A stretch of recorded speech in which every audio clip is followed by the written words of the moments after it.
So the third factor we'll talk about in terms of demand is another one that requires us to learn some new terminology. So I apologize. This is going to be the price or availability of related goods.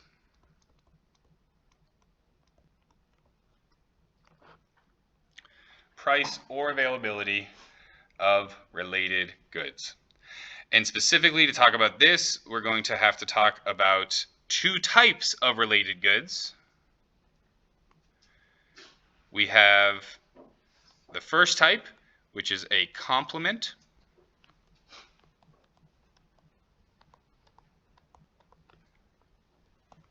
And the second type, which is a substitute.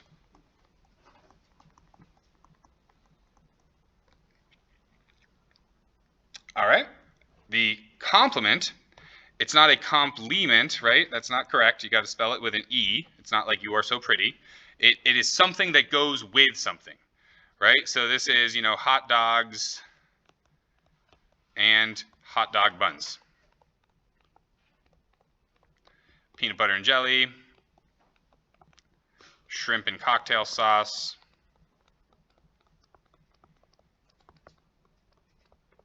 et cetera, right? So when the price of a complement increases, the demand for the good to which that initial good is a complement, is going to go down. And so we'll do an example because, it's one of the harder ones. Boop, boop, boop. It would help if I could draw straight lines.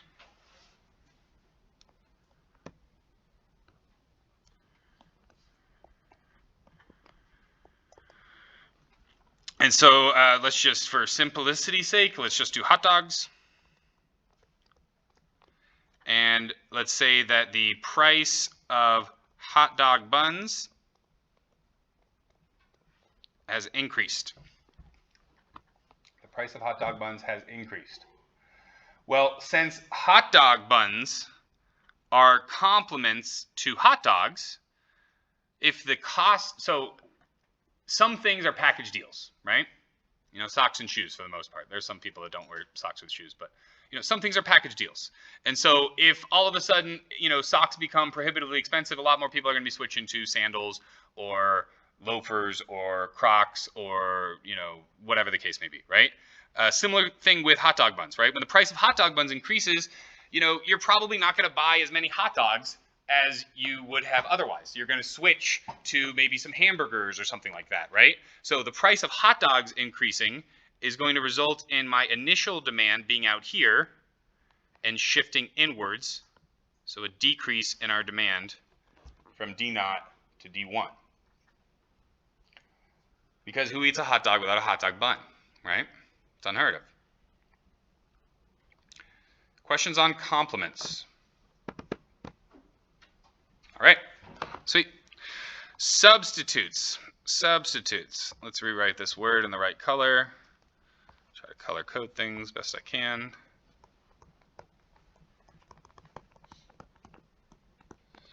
So a substitute, is going to be something like, hot dogs and hamburgers.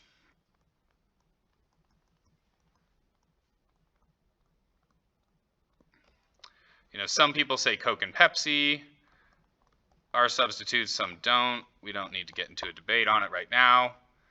Xbox versus PlayStation.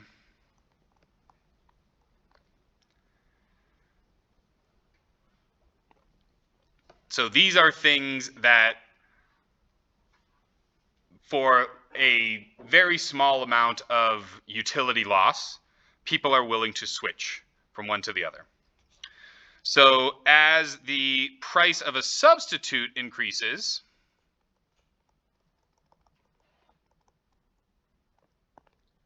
the demand for that initial good is going to also increase.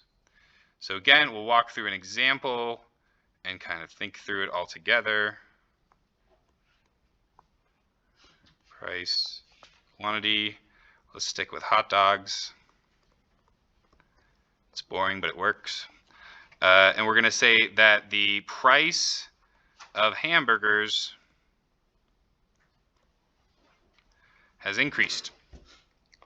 Price of hamburgers has increased. So if the price of hamburger has increased, what do I expect to happen with demand? And here's a quick little shortcut. A lot of this stuff seems very easy when you're watching it. When you start to do it from scratch, without help, it actually becomes a lot more difficult. One of the ways that you can figure out which way the curve is shifting is you can hold the price constant. So what I do is I say, okay, I'm just going to assume the price of hot dogs is $2. I'm going to hold that price constant. And then I ask myself, since the price of hamburgers has increased, do I think that I'm going to sell the same amount of hot dogs, or do I think I'm going to want to consume? Sorry, we're on the demand side. We're on the demand side right now. If the price of hamburgers has increased, am I going to want to consume the same amount of hot dogs? Am I going to want to consume less hot dogs, or am I going to want to consume more hot dogs? I heard somebody whisper it. You were right. More. Very good. Yes, more hot dogs. So this is a great way to kind of just clarify with yourself what exactly you are saying when you shift demand one way or the other. So you're saying that there's going to be more hot dogs produced at any given price. Sorry, consumed. I keep on going to production. Sorry. Hot dogs consumed at any given price. Questions on substitutes, complements? Probably one of the trickier ones. Not the trickiest one. That one's coming. Before we get to that, let's do an easy one. So this was number 3, I believe. Yep. So let's go ahead and do number 4. Number 4 is a change in the population or in the composition of the population.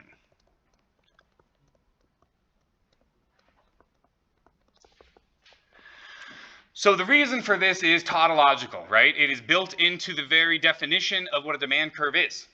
A demand curve is just a summation of all the individual demand curves.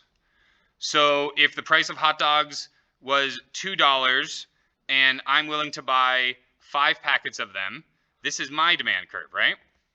If the price of hot dogs is $2 and, Gary is only willing to buy 4 of them, that's Gary's demand curve for this particular product. If Samantha loves hot dogs and at $2 is willing to buy 6, then this is going to be her demand curve for hot dogs, right? And so the market demand curve is literally just the summation of all of the individual demand curves. So the market, if we just had a 3-person market here, our market demand curve at $2, we would know equates to what quantity demanded?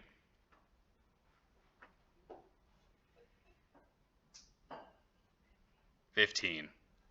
Very good. How did we get 15? We literally just added up these numbers on the bottom. Since I demanded 5, since Gary demanded 4, since Samantha demanded 6, the total market demand is 15. So therefore, if more people move to Chadron, what's going to happen to the demand for goods? It's going to increase. So anytime there is a positive population shift, either from natural causes, right? People have more babies and then wait 18 years, or from immigration, or just from people moving here from other places, right? Anytime we have a population change, that's going to have an impact on demand. To get a little grim, right? We could think about the global economic demand and what happened during COVID, right? It was sad, a bunch of people died. So the demand curve shrinked, right? Shifted to the left as a result of COVID and the millions of deaths that it caused. Questions on population and just like the definition of a demand curve? It's just all the individual demand schedules summed together. All right, last one, not the least one, most complex one. We do have a nice example, though, from COVID. You know, there's a silver lining. This last one is our changes in expectations about the future.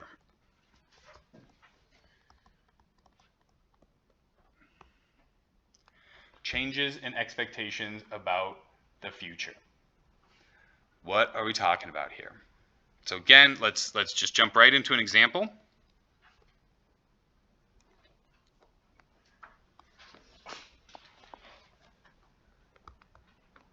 We're going to talk about toilet paper. I'm sure you all remember the craze that happened with the toilet paper, right?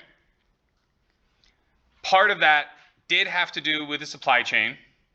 They had to shift from like making toilet paper that was these like giant rolls of toilet paper that are in the bathroom back here that are like 2-ply and really crappy, right? Like they had whole factories that just made that, and then they had factories that made like the everyday toilet paper that you and I buy, right? But it's like it's a different factory. So they, number one, they just weren't they weren't equipped to supply this new demand for at-home toilet paper, right? Like if people were willing to like buy large wheels of the crappy commercial toilet paper, it wouldn't have been an issue.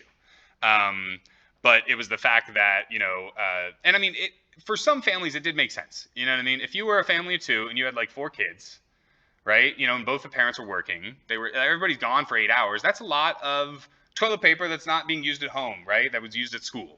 And so then if you had those people at home all the time, that's just going to be greater use of resources, right? So some people did have a reason to actually go and buy more. But that combined with the supply chain difficulties, combined with our social media age and people, you know, going to Walmart and seeing that, you know, the shelves were empty of toilet paper and posting a video online, you know, it caused everybody to think that there was not going to be any toilet paper, that everything was going to shut down, that factories were going to shut down, that things weren't going to be produced anymore. So everybody panic bought a bunch of canned goods and they panic bought toilet paper, right? So there was this initial demand for toilet paper that was, you know, somewhere around here. And then because of the fact that everybody expected toilet paper to become extinct or really expensive, and I mean, it did get expensive. There are instances of people trading rolls of toilet paper for like $50 on that like Nextdoor app or whatever, right? Like people got, it got out of hand. And so when we think that something is going to be more expensive, or when we think that something is going to go away, the demand for it increases dramatically.